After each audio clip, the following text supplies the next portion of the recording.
Heya, CinnaBunny here, and welcome back to the PopCap Arcade. Today, I wanted to cover a delightful classic, Bejeweled Deluxe. Bejeweled Deluxe is a match 3 game. It feels like the founding father of the genre really.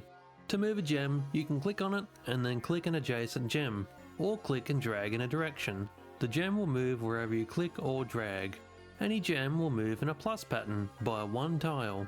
They cannot move further than this. Matching 3 or more gems will remove those gems and shuffle more in their place, producing from the top. This can cause a cascade, where multiple gems can fall into matches, matching them and granting a bunch of bonus points. There's 2 game modes to Bejeweled Deluxe, Normal and Time Trial. In Normal, you play at your own pace, gaining points and completing levels. The true puzzle experience. To complete a level, you must gain points required to pass on to the next level. The point meter is down here. Making matches will earn points and add on to the meter. Running out of moves will force all gems off of the screen and will end the game, showing your final score after. If I give a bunny hint, I will say to make matches in the lower half of the screen if you can. Matching in the top half of the screen will eventually reduce your playing space, given you have a sea of useless gems beneath where you're matching. Matching in the middle to the bottom will potentially increase the length of your game. Now the second game mode, Time Trial. In Time Trial, the point meter is utilised in a very fun way. Your point meter has become a timer.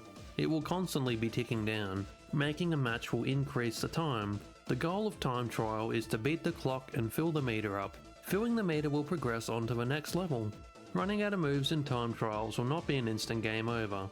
Rather, the gems will be removed and shuffled, extending the game and giving a chance to keep on going. As you progress in Time Trials, the time will decrease at a faster rate for each level. Slow at first, but dramatically fast several levels in. Time Trials is a very fun game mode.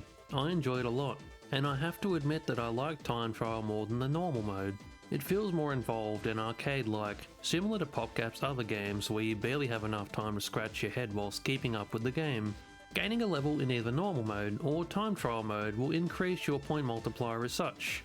From level 2 onwards, the points you gain from any match will increase somewhat, a nice way to counter the increasing point requirement for each level. Whilst playing, you may notice this orb to the left.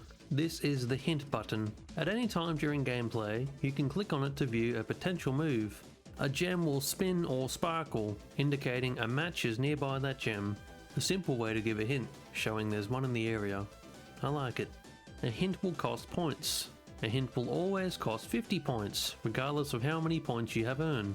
If you have less than 50 points, it will simply consume all the points you have for the cost of the hint. Discount hint. Yum. The hints are useful, but should be used sparingly, especially in the Time Trial mode. Using a hint in Time Trials will increase the length of a level dramatically, as it still consumes your precious points, and subsequently reduces the amount of time you have. It goes from a nice tool to have on standby, to a last resort when you feel absolutely stuck. Bejeweled is a lovely game, one that grew on me quickly. It's basic, but it's great. I love the casual atmosphere that the normal mode brings. It's nice and puzzle-like, yet the Time Trial mode feels so familiar to PopCap's many other games. It makes me think that the Time Trial mode in Bejeweled Deluxe may have paved the way for PopCap to produce so many great arcade-style games. Bejeweled Deluxe feels like the grandfather of match 3 games, and the spark for many great games from both PopCap and many other developers down the line, inspired by this puzzler classic. If you enjoyed the gameplay of Bejeweled Deluxe, it can be found on Steam for cheap, alongside a library of PopCap's other games. PopCap's games can be found on Steam for fairly cheap, and I'd highly recommend checking them out. If you enjoyed the video, go check out my other stuff. I review and look at some cool games. For now though, this has been the 8th installment to the PopCap Arcade. I've been CinnaBunny, and I'll catch you later, mate.